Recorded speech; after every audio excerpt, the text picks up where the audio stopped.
అక్కు యాదవ్ 40 రేపులు, 3 హత్యలు, చివరికి జనాల చేతిలో కుక్క చావు.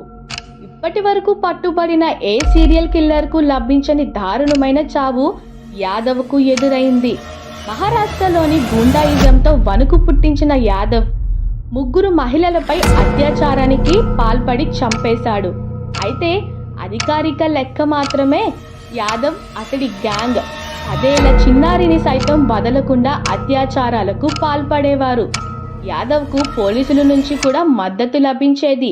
పోలీసులు అతడి నుంచి లంచాలు తీసుకొని చూసి చూడనట్లు వదిలేసేవారు. ఓ రోజు జనాల్లో వ్యతిరేకత కట్టలు తెంచుకుంది. ఓ మహిళ అతడి చెర నుంచి తప్పించుకొని స్థానికులను రక్షించాలని కోరింది. దీంతో అంతా ఒక్కటై అతడి ఇంటిని తగులుబెట్టారు.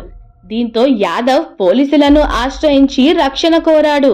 2004 ఆగస్టు 13న కోర్టుకు హాజరవుతున్న యాదవ్ను 100కు పైగా మహిళలు చుట్టుముట్టారు. అతడి కళ్ళల్లో కారం చల్లి కత్తులతో పొడిచారు. అతడి అంగాన్ని కట్ చేశారు.